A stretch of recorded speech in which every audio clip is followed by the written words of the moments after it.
एकजुटीने नशामुक्तीचा निर्धार करूया, अंमली पदार्थ मुक्त सांगली जिल्हा करूया. पालकमंत्री चंद्रकांत पाटील. नशामुक्ती निर्धार पदयात्रा उत्साहात. नशामुक्त सांगली सुरक्षित सांगली साठी सांगलीकरांचे एकत्रित पाऊल. दहशतवाद, नक्षलवाद आणि व्यसनवादाचे निर्मूलन हेच केंद्र व राज्य शासनाचे ध्येय आहे.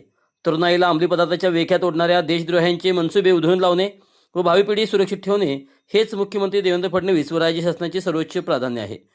त्याचप्रमाणे प्रत्येक सांगलीकर नागरिकाने एकजुटीने नशामुक्तीचा निर्धार करूया व अंमली पदार्थ मुक्त सांगली जिल्हा करूया हा संकल्प करावा, असे आवाहन राज्याचे उच्च व तंत्रशिक्षण संसदीय कार्यमंत्री तथा सांगली जिल्ह्याचे पालकमंत्री चंद्रकांत पाटील यांनी आज केले. अंमली पदार्थ मुक्त सांगली जिल्हा अभियानांतर्गत नशामुक्त निर्धार पदयात्रेच्या सांगतेनंतर आयोजित कार्यक्रमाच्या अध्यक्षस्थानावरून ते बोलत होते. पोलीस मुख्यालयाच्या कवायत मैदानावर आयोजित या कार्यक्रमास खासदार विशाल पाटील, आमदार डॉक्टर सुरेश खाडे, आमदार सुधीर गाडगे, महापौर धीरज सूर्यवंशी, जिल्हाधिकारी डॉक्टर मैना घोष, पोलीस अधीक्षक तुषार दोशी, जिल्हा परिषद मुख्य कार्यकारी अधिकारी विशाल नरवडे, महापालिका आयुक्त संजिता महापात्र, अप्पर पोलीस अधीक्षक कल्पना बारवकर, पालकमंत्री महोदयांचे विशेष कार्याधिकारी बाळासाहेब यादव आदी उपस्थित होते. पालकमंत्री चंद्रकांत पाटील म्हणाले, आपण पालकमंत्री पदाची सूत्रे स्वीकारल्यानंतर विटा येथे 30 कोटीचा अंमली पदार्थाचा साठा सापडला होता. तेव्हा याबाबतची जिल्ह्यातील अस्वस्थता संपवण्यासाठी प्रशासन व प्रतिबंध, प्रबोधन व समुपदेशक ही त्रिसूत्री ठेवली. अंमली पदार्थमुक्त सांगली जिल्हा हे अभियान हाती घेतले.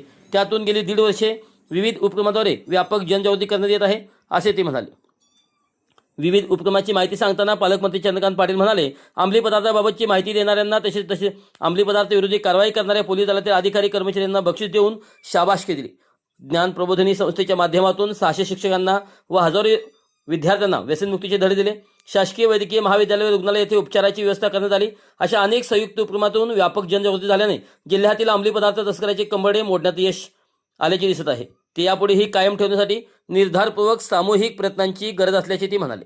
पालकमंत्री चंद्रकांत पाटील म्हणाले, निराशा व रिकामीपणापासून व्यसन लागते. त्यामुळे विद्यार्थ्यांना संगीत, नृत्य, अभिनय या तसेच लाठीकाठीचे प्रशिक्षण देण्यासाठी शिक्षकांनी पुढाकार घ्यावा. त्यासाठी येणाऱ्या सर्व खर्चाची तरतूद करू, असेही ते म्हणाले. प्रास्ताविक पोलीस अधीक्षक तुषार दोशी यांनी केले. यावेळी पोस्टर स्पर्धेतील विजेत्यांना पालकमंत्री चंद्रकांत पाटील यांच्या हस्ते बक्षीस वितरण करण्यात आले. नशामुक्त सांगली एकत्रित पाऊल निरोगी भविष्य या अभियानांतर्गत पालकमंत्री चंद्रकांत पाटील यांच्या संकल्पनेतून आयोजित नशामुक्ती निर्धार पदयात्रेला सांगलीकरांचा उत्स्फूर्त प्रतिसाद मिळाला. हातात नशाविरोधी संदेश देणारे फलक, ओठावर जनजागृतीच्या घोषणा आणि मनात नशामुक्त समाजाचा निर्धार घेऊन पदयात्रेत सहभागी झालेल्यांचे पाऊल पडत होते. पदयात्रेनंतर मुख्यमंत्री देवेंद्र फडणवीस यांनी ध्वनिफितीद्वारे दिलेली अंमली पदार्थाविरोधातील शपथ घेत उपस्थितांनी नशामुक्त सांगलीचा सामूहिक संकल्प केला. राष्ट्रगीत व राजगीताने कार्यक्रमाची सांगता झाली. कल्पद्रुम मैदान ते पोलीस मुख्यालय या मार्गे काढण्यात आलेल्या पदयात्रा यशस्वी करण्यासाठी पोलीस विभागाचे पदाधिकारी, अधिकारी, कर्मचारी यांनी मेहनत घेतली. पदयात्रेत स्थानिक लोकप्रतिनिधी, पदाधिकारी, विविध शासकीय विभागाचे अधिकारी, कर्मचारी, पोलीस दल, विद्यार्थी, युवक युवती, महिला, सामाजिक संस्था, स्वयंसेवी संस्था तसेच नागरिक मोठ्या संख्येने सहभागी झाले.